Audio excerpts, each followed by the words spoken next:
Les fées. Il était une fois une veuve qui avait 2 filles. L'aînée lui ressemblait si fort d'humeur et de visage que qui la voyait voyait la mère. Elles étaient toutes deux si désagréables et si orgueilleuses qu'on ne pouvait vivre avec elles.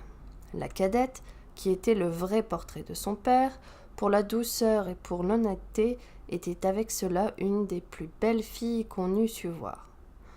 Comme on aime naturellement son semblable, cette mère était folle de sa fille aînée et en même temps avait une aversion effroyable pour la cadette. Elle la faisait manger à la cuisine et travailler sans cesse. Il fallait, entre autres choses, que cette pauvre enfant allât 2 fois le jour puiser de l'eau à une grande demi-lieue du logis et qu'elle en rapportât plein une grande cruche.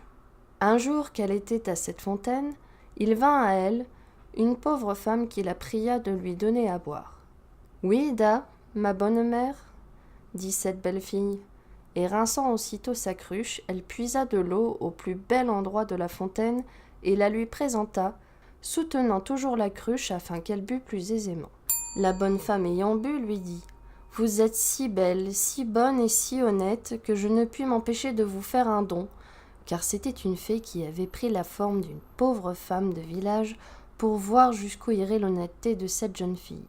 Je vous donne pour don, poursuivit la fée, qu'à chaque parole que vous direz, il vous sortira de la bouche ou une fleur ou une pierre précieuse. » Lorsque cette belle jeune fille arriva au logis, sa mère la gronda de revenir si tard de la fontaine.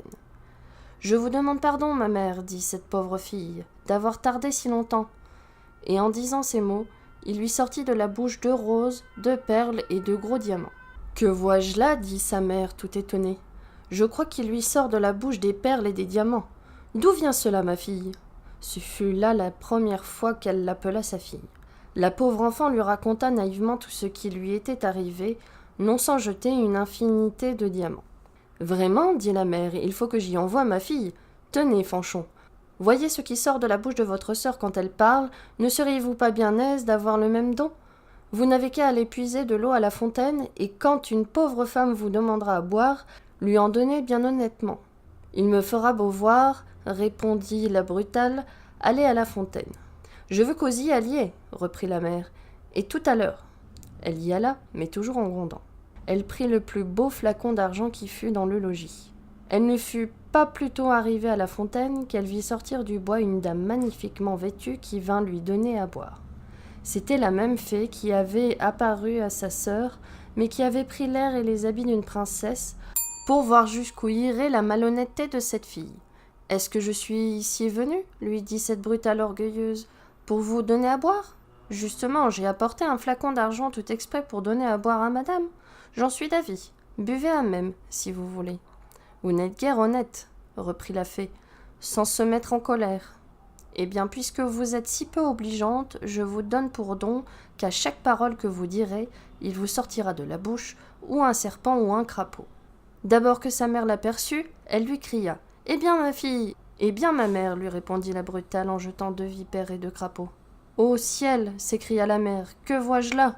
C'est sa sœur qui en est cause. Elle me le paiera. » Et aussitôt elle courut pour la battre. La pauvre enfant s'enfuit et alla se sauver dans la forêt prochaine.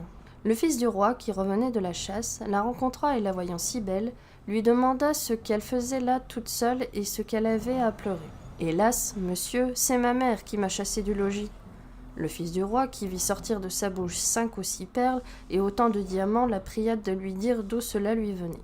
Elle lui conta toute son aventure. Le fils du roi en devint amoureux, et considérant qu'un tel don valait mieux que tout ce qu'on pouvait donner en mariage à une autre, l'emmena au palais du roi son père, où il l'épousa. Pour sa sœur, elle se fit tant haïr que sa propre mère la chassa de chez elle, et la malheureuse, après avoir bien couru sans trouver personne qui voulût la recevoir, alla mourir au coin d'un bois. Moralité.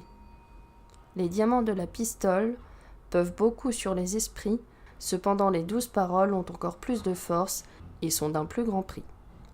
Autre moralité.